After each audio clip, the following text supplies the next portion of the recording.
Welcome back to the second and last part of the Norway road trip number 2. In the first episode we went from Östersund all the way up to Loen to do the Loen Via Ferrata. In today's episode we will make our way to Preikestolen, riding through Lærdalstunneln, Hardangervidda and a few other stops along the way, starting off from Lovik Camping.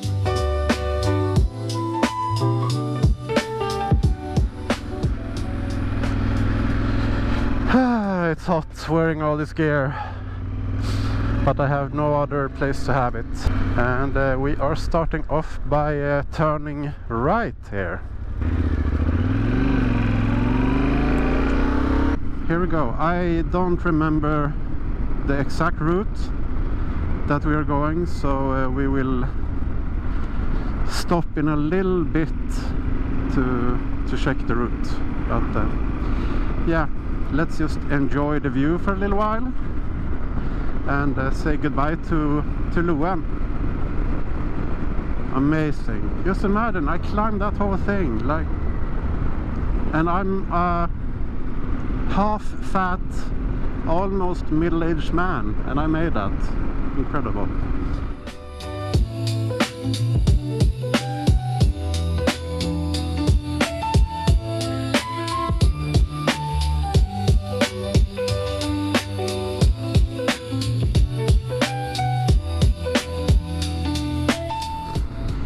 Okay guys, so apparently I will follow this road until Utvik. Yeah, so I will just follow this road for maybe, I don't remember if it was like 30 kilometers or something, and then I will make a left turn. I think I will go over the mountain or something and come down the other side. So it does look like we have some rain coming in over there, so I'm not sure how long I will be able to keep the mic in. And I can expect we have a lot of tunnels coming up, and yeah, as I said before, where we're going today, Lærdalstunneln, I think it was Lærdal or Lærdalstunneln maybe, the longest tunnel in the world. It even has a little rest stop in the middle of the mountain because it's so long. So yeah, I will stock up on water, I think, and some snackies, and then head in there. But we still have like 2 hours until we actually reach the tunnel. So yeah, nice.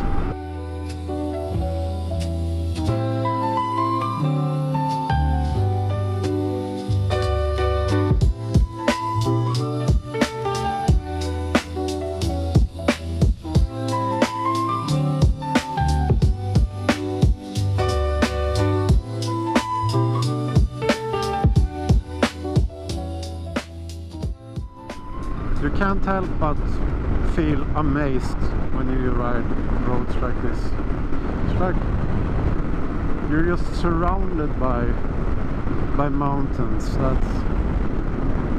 they're just towering up. There's no end. What's happening here? Is it sheep on the road maybe? Or is it roadworks? Or is it just queue? Accident? No, sheep. Sheep warning.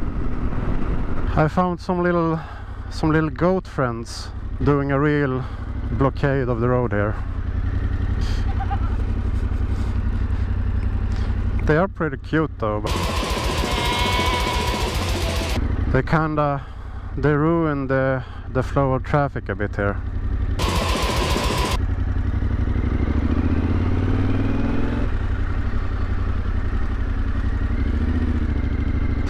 Goodbye, goaty friends. Goodbye.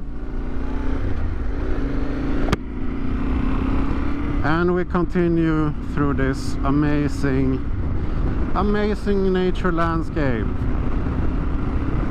I love it. Woo! Just look at this. Look at the water. Look at the mountains. The weather. Everything. Oh my god, it's so good. Oh my god! Wow!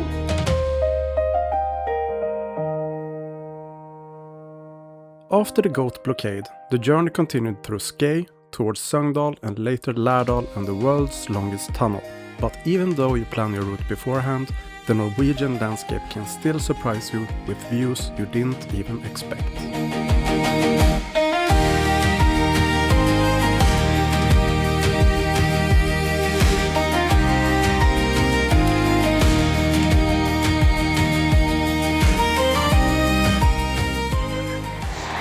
I just rode through a tunnel, and as soon as I got out and looked behind me, there was a glacier there, and the sun is actually coming out and it's like shining straight onto the glacier. So perfect moment to arrive here. Very nice. Norway. I love Norway. As you saw, I was at the glacier and the sun was shining through straight onto that. And now here you can see the sun is coming out, just shining down on this fjord here. Again, amazing. Imagine living here. Then again, I guess the people who do live here get a little blind to it. Like, they see this every day, so for them this is nothing special, but for me it's like, my God, it's amazing. Truly amazing.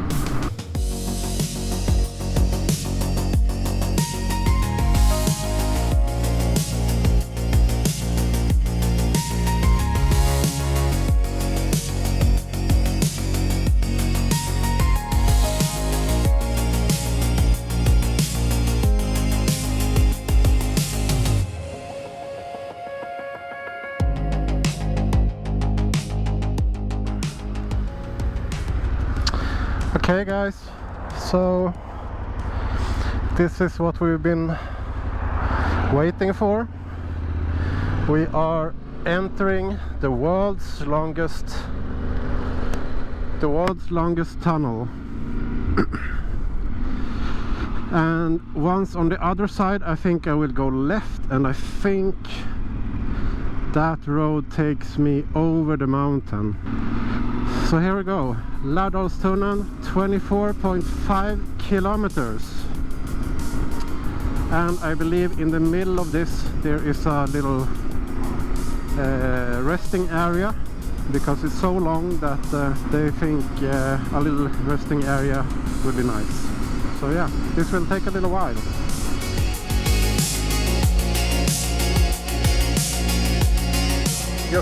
Just a quick stop in here because there is no parking really. But yeah, this is it. I am in the middle of the mountain right now. No traffic, just me. 12 kilometers into the mountain. And this is what it looks like. Pretty cool, this place. It's pretty amazing that the Norwegians are able to do what they do. Like, they have these tunnels everywhere in Norway, and it's just insane that they are able to do this kind of things. But yeah, that's it, and we will continue.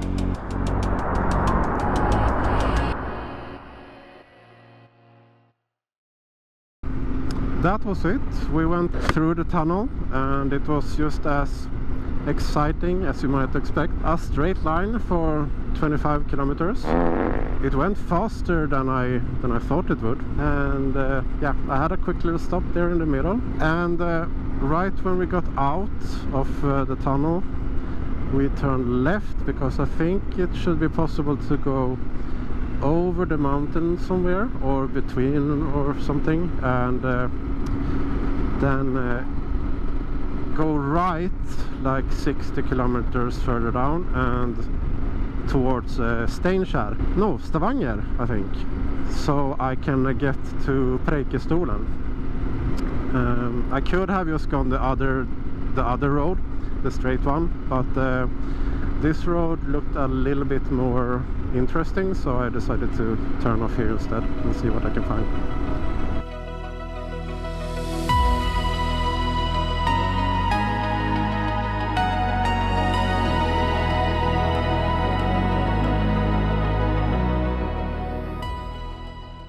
Okay, so I think we will get into a very, what you call it, windy tunnel.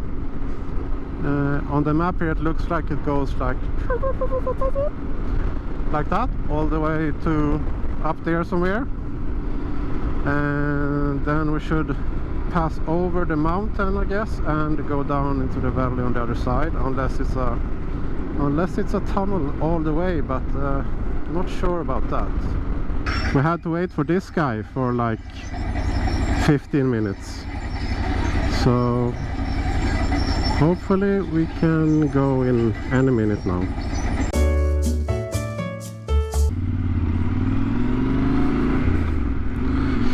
Let's see what this tunnel has to offer, since it looks like a freaking crazy bananas.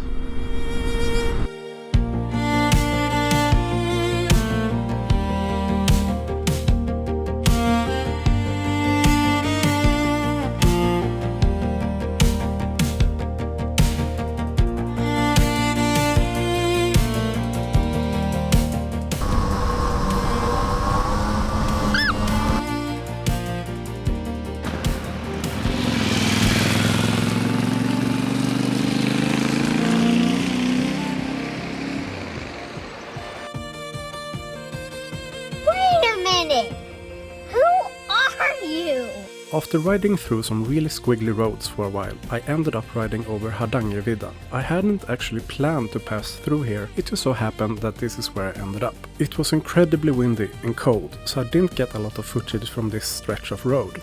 I just wanted to pass it quickly and get down to the fjord on the other side. Just a quick stop.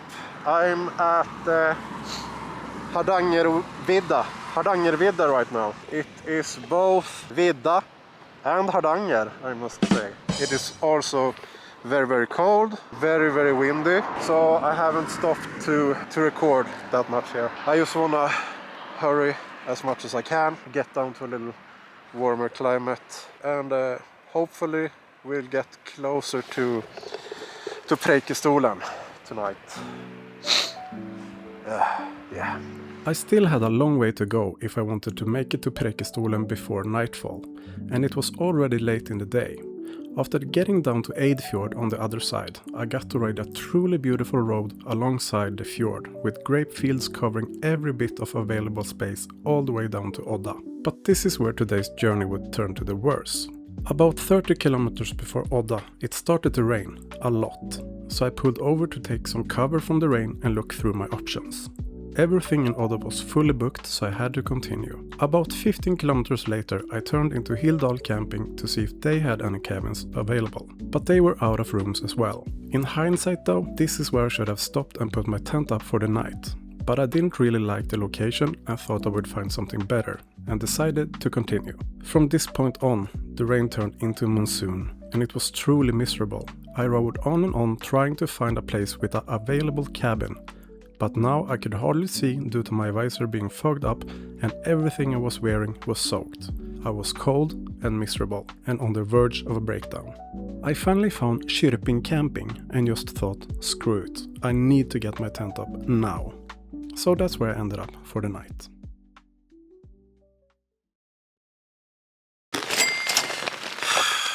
Welcome back. Yeah, this is not really fun today, and I don't know what to do actually. Last night it started raining really bad, and I had to find a camping, which I luckily did. All my clothes and everything is soaked, and it doesn't look like the weather is going to change from this anytime soon. So I don't know what I should do. I want to go to Preikestolen, but if the weather is going to be like this, then there's like no point, because I will be soaked the whole time. I won't have any place to dry off. And cabins around here is very expensive because it's, you know, tourist attractive place.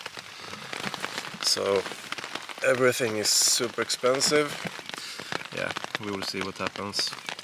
I might just have to stay in this tent for a day or so. See if the weather improves or whatever. I can't really do much. There is a camping at Preikestolen that's 190 crowns for motorcycle and tent, so I might go there and wait. I don't know. We'll see. Right now I have to get some laundry done and get my wet clothes dry.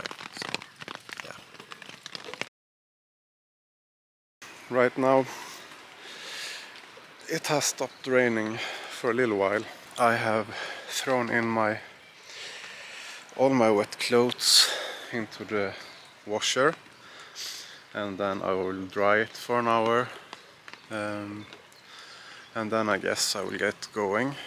Right now I think I should go to the kitchen and see if I can charge some batteries. I need to charge my phones, I need to charge all the GoPro batteries, I need to charge all the batteries for this, and I need to charge the batteries for the drone, and yeah, a lot of batteries that needs to be charged. So while the washer is in the washer, or while the laundry is in the washer, I will see if I can do that. After charging as many batteries as I could, I had a look at the forecast, and incredibly it had changed for the better. It looked like the rain would catch up to me if I stayed, but if I got going fast, I might be able to outrun the worst of it. And not only that, if I left now, it might even be sunny at Preikestolen when I got there, and no rain until the day after. So I decided to pack my gear up as fast as I could and ride non-stop to Preikestolen base camp, with my first stop being Arsvågen ferry point.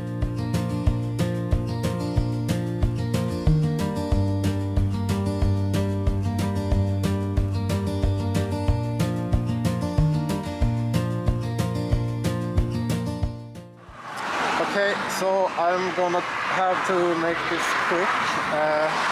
Last night, as I told you, was horrible. This morning was also horrible. It was raining all morning, but I hurried up and packed up because the weather forecast said that there might be a few hours during the day and into the night where it should be sunny at Preikestolen. So if I really hurry there and not film along the way, I might be able to have this kind of weather if I go up tonight. So I don't really have time to film anymore. I just wanted to tell you why I'm not filming anymore. And we will see you when I get to Preikestolen. After getting off the ferry, it couldn't have been more than 1 hour's journey to Preikestolen base camp, and I couldn't believe the luck I had with the weather. What had started in misery turned to an amazing day with amazing scenery, skipping between the islands down to Stavanger. On the ferry I met another biker who had been on the road for 3 weeks and was on his way to Denmark from Nordkapp. Christian was his name if I remember correctly. If you see this and it was the wrong name, I'm sorry. The temperature was back to the 20s and all my still damp clothing had dried off thanks to the warm air. At around 12 o'clock I finally passed Stavanger and had just a short ride left to base camp. I was in good time and optimistic that I could actually make it up to Preikestolen that same night. At about 1 o'clock I rode into camp, put up my tent and headed up the mountain. I'm not lying when I say that from the point of entering camp until I was walking up the road, no more than 30 minutes would have passed. Of all the campings along the way, I have to say that I was amazed that the price at Preikestolen camping, 1 night with bike included, was 190 crowns per night. Pretty amazing for being a camping that close to one of Norway's most famous tourist attractions. You can just park anywhere you want. There's no like specific areas to park. Okay. You can just see what's available. Yeah, perfect. Thank you.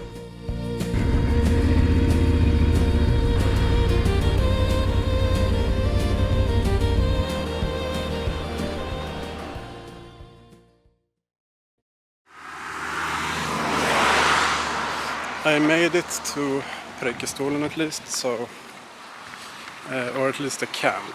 So now I'm going to try to actually walk up there, and it's 2 hours up and 2 hours down, and it is I think 4 kilometers up to the actual start up to Preikestolen because I'm done at base camp. Weather is good so far, so I can't complain. So far I hadn't eaten anything all day, so on my way up to the starting point I stopped by at the Hiker's Cafe to fill up my camelback with water, buy some bananas, bagels and a few other snacks to fill up on energy before starting the hike. According to the guide, it would take me 2 hours up, 2 hours down, giving me an estimated time of return to be 8 o'clock. Something that I have noticed with these kinds of hikes is that more often than not the hike up to the actual hike, that's the hard part. Now we have come up onto like a plateau and I am not even half as tired now as I were the first bit. So now all I have to do is be careful not to trip over something. Going good so far.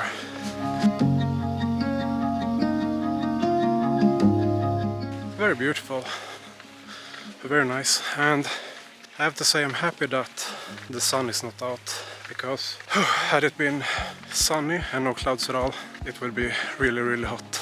But today, when it's a little bit overcast and it's like 16 degrees maybe, it's perfect.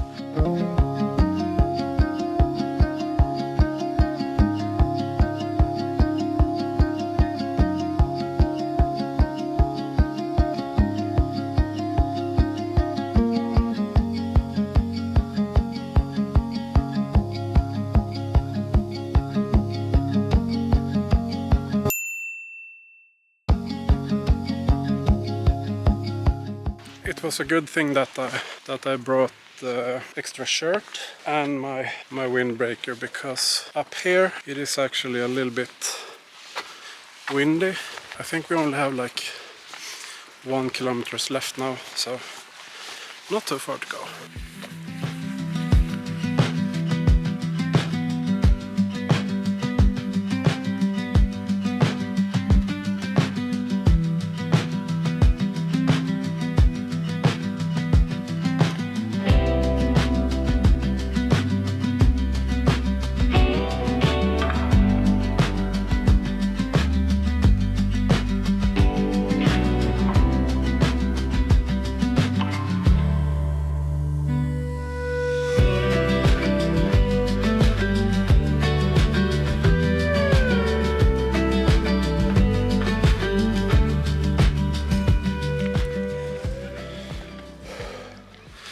Okay, so I did make it to Preikestolen. So I was out there on the ledge having a little look-see down over the abyss.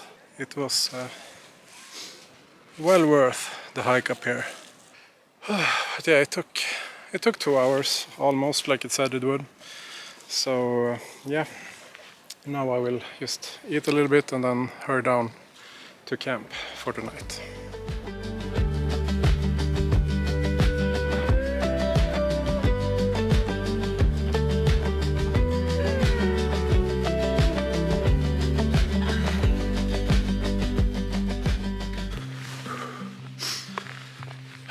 And I made it down in perfect timing. I still have like 3 kilometers of road to walk, but right as I got down it started to rain. My tent is already set up, my tarp is set up above the tent, so no water should be able to come in, so I don't have to worry about anything getting wet that shouldn't be wet. So yeah, it's all good, and it's a little bit refreshing actually to have some light mist just spraying down on you. Good morning everyone. I just showered, ate some dinner and then fell asleep last night, and also it rained all night long, so I haven't been able to film that much. It's a new day now. It's 8 o'clock and I'm packing my little setup together, and then I'm gonna head home, or at least as far home as I can. So I think that This will have to be the end of the Norway road trip because I'm not stopping for anything special along the way. I'm just gonna head straight back home now. So yeah, if you've been watching, thank you, and I will see you in the next episode. Bye guys. I did in fact drive all the way home in one go. 15 hours it took me. In hindsight, I should have stayed for another night along the way, but I just felt that the energy I had for road tripping was now running on fumes. I was on the road for 1 week. I had seen everything from deep fjords and high mountains to vast open waters and green pastures. And I had gone through every emotion from extreme joy to almost breaking down completely. Every road trip you make teaches you something new. What to bring, what not to bring, what to expect and what not to expect. You never know what you need to bring with you before you try it. And you should never be afraid to try. That's how you learn. Thank you for watching if you did, and I will see you in the next episode. Bye guys.